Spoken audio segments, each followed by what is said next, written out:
Môre aan julle almal, dis Woensdag die 8ste. Gister het ek so 'n bietjie oulik gevoel en vandag voel ek heel wat beter. Dis dan wonderlik wat gebede kan doen. Ek het manne van die woord gehad, ek het nie gegaan nie en die man het gekom en vir my kom bid. Ek voel sommer baie beter, want ons het hier naweek 'n mannekamp.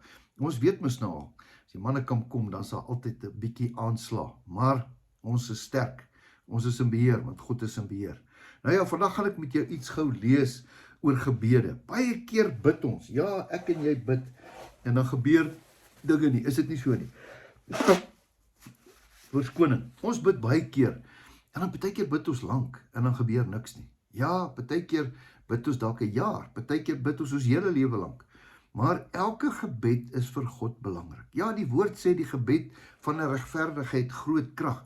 En as baie bid, as 2 of meer in sy naam is, so sal dit wees. Dit is die beloftes van die woord. Nou hier kry ons 'n man, sekerlik een van die mees onberisplikste persone in die Bybel. Sy naam is Daniël. Ja, Daniël van die leeukuil, dis hy. Daai man, hy het baie gebid. Hy het 3 keer 'n dag gebid, in die oggend, in die middag en die aand. En toe sê hulle, ons gaan jou in die leeukuil gooi, as jy aanhou met hierdie stories van jou, Daniël. En toe bid hy homself binne in die leeukuil in. Wat het gebeur? Het God hom die leeukuil gespaar? Nee, maar God was saam met hom in die leeukuil. En hy die bekke van die leeu's het hy absoluut gesnoer. Hulle kon niks teen hom doen nie.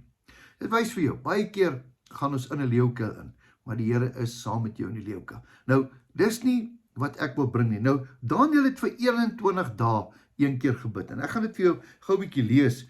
Nou, hier bid hy vir 21 dae. Gaan lees gerus 'n bietjie die hele gedeelte in Daniël 10. Dan sien ons, hy bid vir 21 dae, hy vas, hy het niks gedrink of geëet, behalwe water nie, hy het gevas, hy was sterk voor die Here.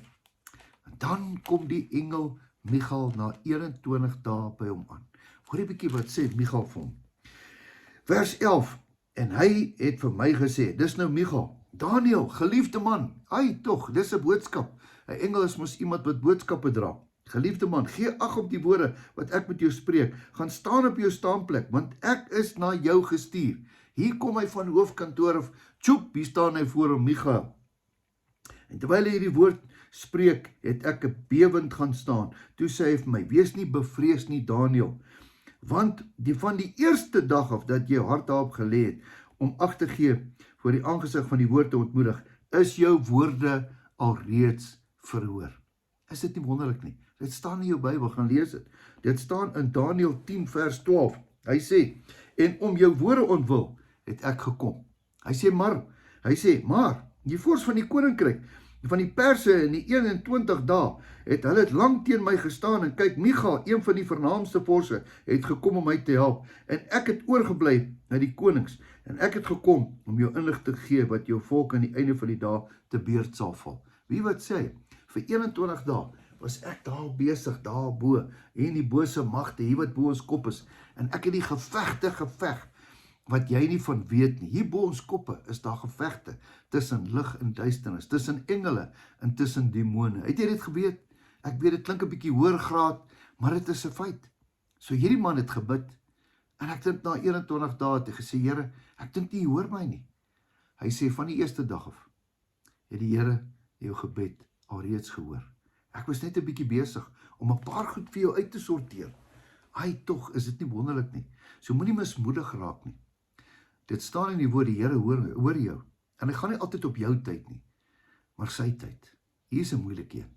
Nie op my tyd nie, maar op sy tyd. Baie keer is dit dadelik.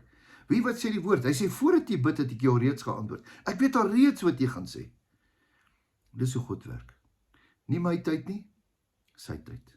Ek hoop, jy gaan dit vat. Kan ek vir jou bid? Here, ons kom na u toe in hierdie tyd, in hierdie oomblik. En Here, ek bid vandag vir iemand wat desperaat is. Here, iemand wat bid, en dit voel vir daai persoon of u nie hoor nie. Here, u hoor. Op u tyd gaan u hierdie gebede beantwoord. Dankie daarvoor, Here. Ons bid uit ons hart uit. Ons bid met alles wat ons het, Here, dat u ons gebede sal verhoor. Ons bid dit in Jesus se naam. Amen. Geseënde dag vir jou. Weet verseker een ding, dat die Here jou baie lief het, en weet dat jou beste voorlê. Totsiens, tot 'n volgende keer.